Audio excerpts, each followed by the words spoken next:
Buenas noches, profesor, compañeros. Soy alumna de la Facultad de Ciencias Económicas y Administrativas de la Universidad Nacional de Itapúa, quinto semestre. Quien les habla, Gaby Figueredo. Dentro de lo que es Historia de la Doctrina, estaré desarrollando el tema sobre el mercantilismo. El mercantilismo se desarrolla durante los siglos XVI, XVII y XVIII, donde el comerciante jugaba un papel muy importante dentro de lo que era la vida económica. Para poder comprender un poco más sobre el mercantilismo, necesitamos retroceder sobre los antecedentes históricos. Dentro de lo que era previo al nacimiento del mercantilismo, el mundo se encontraba en un constante cambio político, económico, social y religioso que preparaba el terreno del capitalismo. La vida económica comenzaba a cambiar con la caída de las iglesias católicas, donde los comerciantes comienzan el ciclo dinero, mercancía, ganancia. Esto era igual a la acumulación de valores, es decir, el tráfico con fines de lucro. Y así se logra la acumulación de capitales. Los comerciantes se vuelven un gran cimiento para el Estado, que ésta canaliza su poder dando origen a las monarquías nacionales. El mercantilismo es un conjunto de ideas de sistema político y económico que se basa en la idea en que los países son más ricos y prósperos mientras más metales preciosos puedan acumular.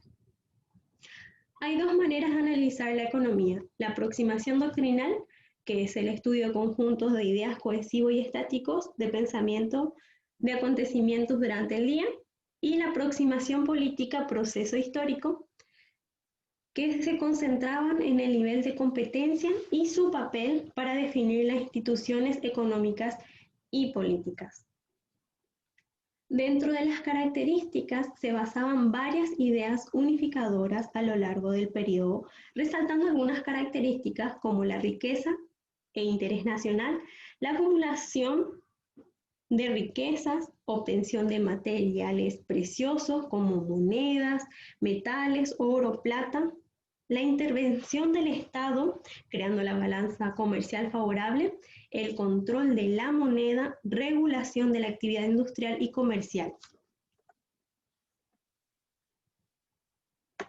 Todo esto nos llevaba a una transición de lo que era en esa época de comercialización de lo que era el trueque, ¿sí?, a una comercialización monetaria económica.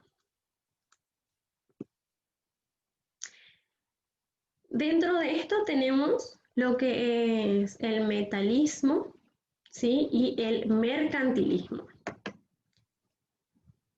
El metalismo buscaba conservar los metales preciosos, tanto así que el Estado comenzaba a prohibir la salida de metales preciosos para que se mantuviera así el dinero en circulación dentro del Estado.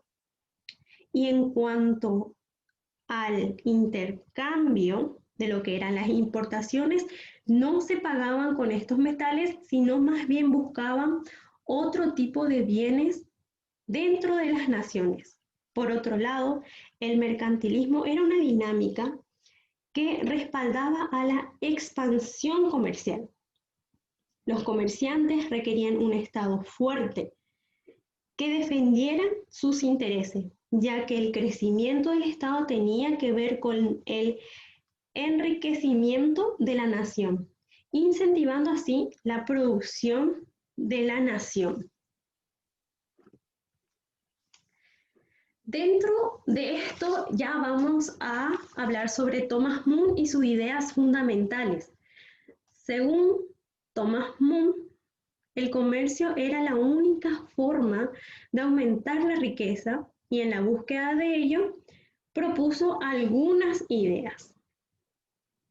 El aumento de la utilización de tierras u otros recursos naturales nacionales para producir la necesidad de la importancia y la reducción de impuestos de exportaciones de bienes de producción nacionales.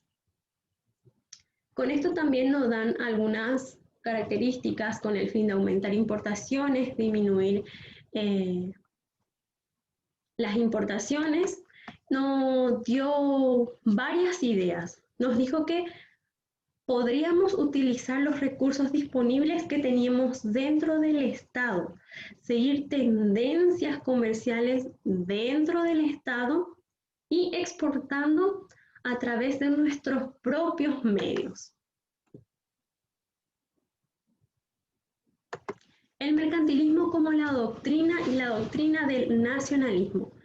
El mercantilismo no era en realidad una doctrina formal y consistente, sino un conjunto de fines y creencias, entre la que cabe destacar la idea de que era preferible exportar a terceros que importar bienes o comerciar dentro de lo que era el país. La convicción de la riqueza de una nación depende sobre todo de la acumulación de oro y plata, y el supuesto de la intervención pública en la economía justificaba y esta se dirigía para lograr los objetivos.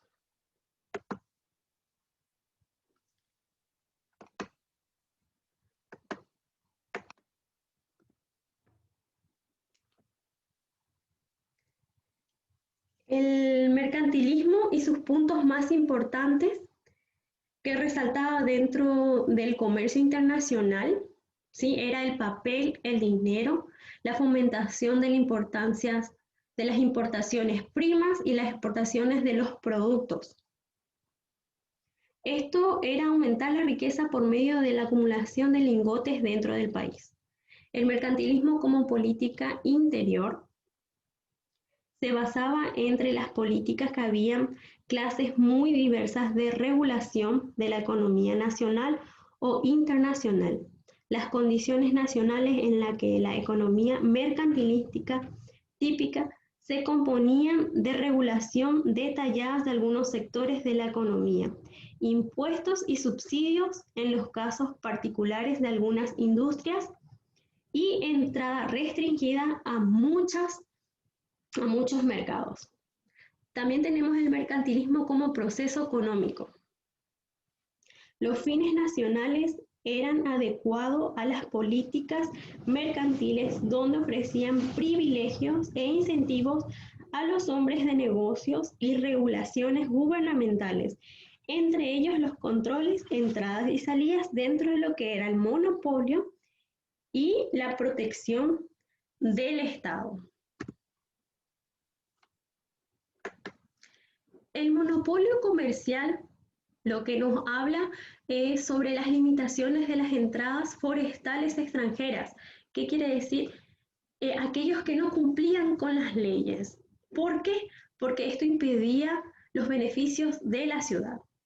Para poder sostener este sistema de monopolización de comerciales, se adoptaban sistemas de regularización. Dos importantes de ellas fueron la imposición de rutas comerciales, creando registros importantes, ¿sí?, de exportaciones e importaciones, y B, la creación de sistemas de flotas de galones con los intercambios legalizados, ya supervisados por el Estado. Dentro de lo que es la decadencia del mercantilismo, ¿sí? Entra en crisis a finales del siglo XVIII.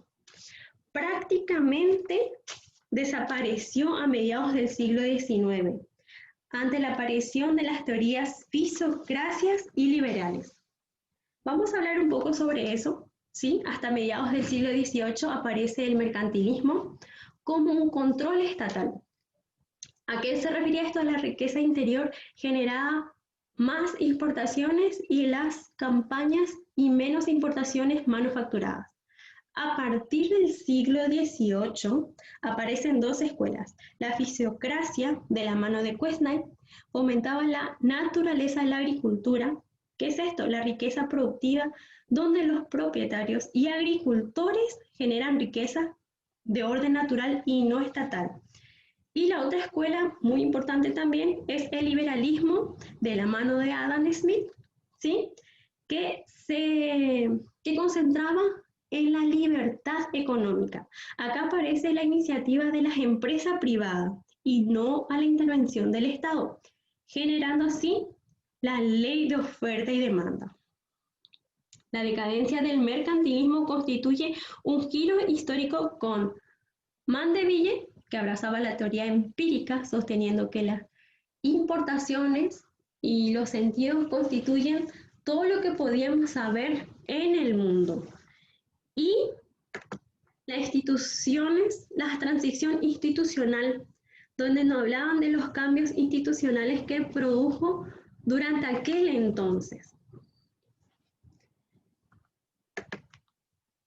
La transición institucional, a medida que los errores se iban siendo descubiertos, fomentaban a la búsqueda de cambios, ¿sí?, institucionales, produjo una búsqueda inexhaustiva, ¿sí?, de la renta y la regularización interna por parte del gobierno. El liberalismo y el libre cambio se combinaron y se convertían en alternativas viables en cualquiera de las interpretaciones que éstas podían generar. Bueno, esto es todo sobre lo que es el mercantilismo, ¿sí? Para cerrar esto, básicamente lo que buscaba el mercantilismo era, en fin, la acumulación de riquezas mediante las exportaciones de productos finales, importaciones de materias primas, ¿sí?, y la acumulación de lo que es la riqueza en cuanto a los lingotes de oro. Bueno, muchas gracias, espero que la clase se haya entendido. Buenas noches.